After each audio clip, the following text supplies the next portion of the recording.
ಪ್ರಜ್ವಲ್ನನ್ನ 6 ದಿನ ಎಸ್ಐಟಿ ಕಸ್ಟಡಿಗೆ ನೀಡಿ ಕೋರ್ಟ್ ಆದೇಶವನ್ನು ಹೊರಡಿಸಿದೆ. ಜೂನ್ 6ನೇ ತಾರೀಕಿನವರೆಗೂ ಪ್ರಜ್ವಲ್ ರೇವಣ್ಣ ಎಸ್ಐಟಿ ಕಸ್ಟಡಿಯಲ್ಲಿ ಇರ್ತಾರೆ.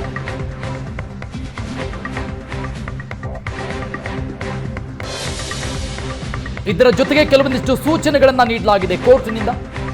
ಬೆಂಗಳೂರಲ್ಲಿ ಇದ್ದಾಗ ವಕೀಲರ ಭೇಟಿಗೆ ಅವಕಾಶವನ್ನ ನೀಡಲಾಗಿದೆ. ಬೆಳಿಗ್ಗೆ 9:30 11 ಗಂಟೆ 30 ಒಳಗಡೆ, ಅದು ಕೂಡ ಬೆಂಗಳೂರಲ್ಲಿ ಇದ್ದಾಗ ವಕೀಲರನ್ನ ಭೇಟಿಯಾಗಬಹುದು.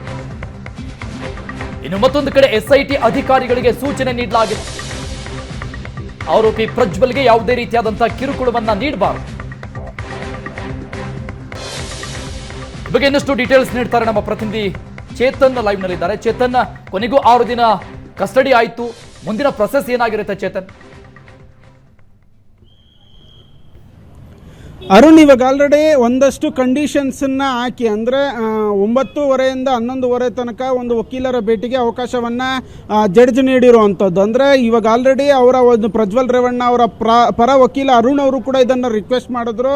ಪ್ರಜ್ವಲ್ನ ಒಂದು ಕಸ್ಟಡಿ ಕೊಟ್ಟರೆ ಕೇವಲ 1 ದಿನ ಕೊಡಿ, ಮತ್ತು ವಕೀಲರ ಭೇಟಿಗೆ ಅವಕಾಶವನ್ನು ಕೊಡಿ ಅನ್ನೋ ಒಂದು ರಿಕ್ವೆಸ್ಟನ್ನು ಮಾಡಿದ್ರು. ಆದರೆ 6 ದಿನಗಳ ಕಾಲ ಇದೀಗ ಪ್ರಜ್ವಲ್ ರೇವಣ್ಣ ಅವರನ್ನು ಒಂದು ಕಸ್ಟಡಿಗೆ, ಅಂದರೆ SIT ಕಸ್ಟಡಿಗೆ ನೀಡಿ ಒಂದು ಜಡ್ಜ್ ಆದೇಶವನ್ನು ಮಾಡಿರುವಂಥದ್ದು. ಬೆಳಿಗ್ಗೆ 9:30 11:30 ತನಕ 2 ಗಂಟೆಗಳ ಕಾಲ ಒಂದು ವಕೀಲರ ಭೇಟಿಗೆ ಅವಕಾಶವನ್ನು ನೀಡಲಾಗಿದೆ. ಅಂದರೆ ಬೆಂಗಳೂರಿನಲ್ಲಿ ಇದ್ದಾಗ ಮಾತ್ರ, ಅಂದರೆ ಪ್ರಕರಣದಲ್ಲಿ ಒಳೆ ನರಸೀಪುರಕ್ಕೆ ಏನಾದರೂ SIT ಅಧಿಕಾರಿಗಳು ಮಹಾಜರಾಗಿ ಮಾಡೋದಕ್ಕೆ ಕರ್ಕೊಂಡು ಹೋದಂಥ ಸಂದರ್ಭದಲ್ಲಿ ಅವತ್ತಿನ ದಿನ ವಕೀಲರ ಭೇಟಿ ಸಾಧ್ಯ ಇರೋದಿಲ್ಲ. ಕೇವಲ ಬೆಂಗಳೂರಿನಲ್ಲಿ ಯಾವಾಗ ಪ್ರಜ್ವಲ್ ರೇವಣ್ಣ ಇರ್ತಾನೋ ಆವಾಗ ಮಾತ್ರ ವಕೀಲರ ಭೇಟಿಗೆ ಒಂದು ಅಷ್ಟು ಅವಕಾಶವನ್ನು ನೀಡಿರುವಂಥದ್ದು. ಅದಲ್ದಿರ ಮೆಡಿಕಲ್ ಪರೀಕ್ಷೆಗೆ ಎಲ್ಲ ರೀತಿಯಾದಂತಹ ಒಂದು ಸಹಕಾರವನ್ನು ನೀಡಬೇಕು ಅನ್ನೋ ಒಂದು ಸೂಚನೆಯನ್ನು ಕೂಡ ಪ್ರಜ್ವಲ್ ರೇವಣ್ಣಗೆ SIT ಅಧಿಕಾರಿಗಳು ಕೊಟ್ಟಿರುವಂಥದ್ದು.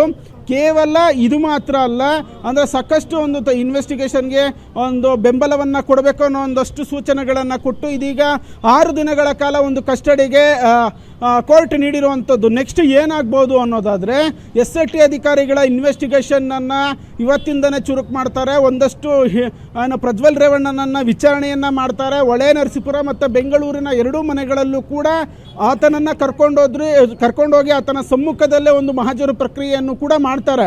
ಇವಾಗ ಆಲ್ರೆಡಿ ಈ ಒಂದು ಪರ್ಟಿಕ್ಯುಲರ್ ಪ್ರಕರಣದಲ್ಲಿ ಸಂತ್ರಸ್ತೆಯರನ್ನು ಕರೆದುಕೊಂಡೋಗಿ ಒಳೆ ನರಸೀಪುರ ಹಾಗೂ ಬಸವನಗುಡಿಯ ನಿವಾಸ ಏನಿದೆ 2 ಕಡೆಯೂ ಕೂಡ ಮಹಾಜರು ಮಾಡಿಕೊಂಡು ಬಂದಿರುವಂಥದ್ದು. ಇದೀಗ ಆರೋಪಿಯನ್ನು ಕೂಡ ಕರ್ಕೊಂಡು ಹೋಗ್ತಾರೆ, ಮಹಾಜರನ್ನು ಮಾಡ್ತಾರೆ.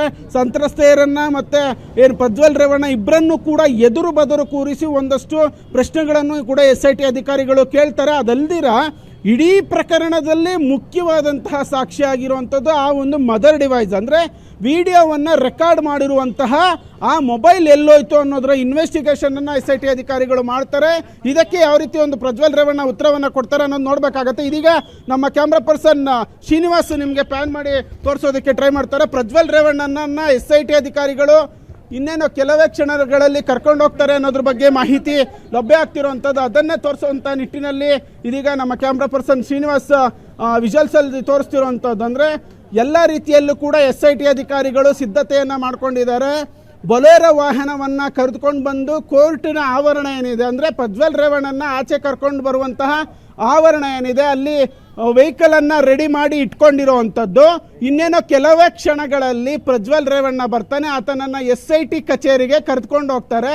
ಬೆಳಿಗ್ಗೆ ಅಷ್ಟೇ ವೈದ್ಯಕೀಯ ಪರೀಕ್ಷೆಯೂ ಕೂಡ ಮುಗಿದಿದೆ, ವೈದ್ಯಕೀಯ ಪರೀಕ್ಷೆ ಆಗಿದೆ. ಹೀಗಾಗಿ ಆತನಿಗೆ ಇದೀಗ SIT ಕಚೇರಿಗೆ ನೇರವಾಗಿ ಕರ್ಕೊಂಡೋಗಿ ಒಂದು ಎನ್ಕ್ವೈರಿ ಮಾಡೋದಕ್ಕೆ SIT ಅಧಿಕಾರಿಗಳು ಮುಂದಾಗುವಂಥದ್ದು. ಇವತ್ತಿನ ವೈದ್ಯಕೀಯ ಪರೀಕ್ಷೆ ಮುಗಿದಿದೆ, ನಾಳೆಯ ಒಂದು ಮೆಡಿಕಲ್ ಚೆಕಪ್ ಕೂಡ ಆಗುತ್ತೆ. ಎಲ್ಲ ಮೆಡಿಕಲ್ ಚೆಕಪ್ಗೂ ಕೂಡ ಒಂದು ಸಹಕಾರವನ್ನು ನೀಡಬೇಕು ಅನ್ನೋ ಒಂದು ಆದೇಶವನ್ನು ಕೂಡ ಮಾಡಿರೋ ಅಂಥದ್ದು. ಇನ್ನೇನೋ ಕೆಲವೇ ಕ್ಷಣಗಳಲ್ಲಿ ಇದೀಗ ವೆಹಿಕಲ್ ಕೂಡ ಹೊರಡ್ತು. ಅರುಣ್, ನೀವು ಆ ಒಂದು ದೃಶ್ಯಗಳನ್ನು ಕೂಡ ನೋಡ್ತಾ ಇದ್ದೀರಿ. ನಮ್ಮ ಪ್ರತಿನಿಧಿ ವಿಜುವಲ್ಸನ್ನು ಕೂಡ ತೋರಿಸ್ತಾ ಇದ್ದಾರೆ. ಪ್ರಜ್ವಲ್ ರೇವಣ್ಣನನ್ನು ಈಗಷ್ಟೇ ಸಿಟಿ ಸಿವಿಲ್ ಕೋರ್ಟಿಂದ ಆತನನ್ನು ಕರೆದುಕೊಂಡು SIT ಅಧಿಕಾರಿಗಳು CID ಕಚೇರಿಗೆ ತೆರಳಿರುವಂಥದ್ದು. ಇನ್ನೇನು ಕೆಲವೇ ಕ್ಷಣಗಳಲ್ಲಿ CID ಕಚೇರಿಗೂ ಕೂಡ ಕರ್ಕೊಂಡು ಹೋಗ್ತಾರೆ. ಕರೆದುಕೊಂಡು ಹೋಗಿ ಆತನನ್ನು ಎನ್ಕ್ವೈರಿ ಏನು ಮಾಡಬೇಕು ಅದನ್ನು ಮಾಡ್ತಾರೆ. ಅರುಣ್, ಬಾ ಬಾ ಬಾ ಬೇಗ ಬಾ.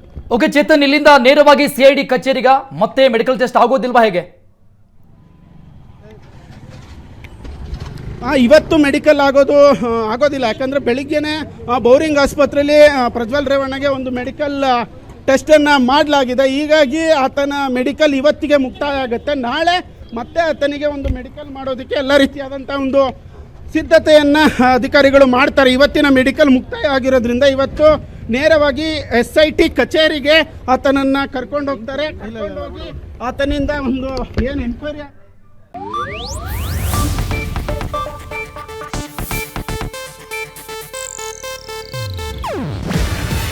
ಇದು ಏಷ್ಯಾನೆಟ್ ನ್ಯೂಸ್ ನೆಟ್ವರ್ಕ್ ಪ್ರಸ್ತುತಿ.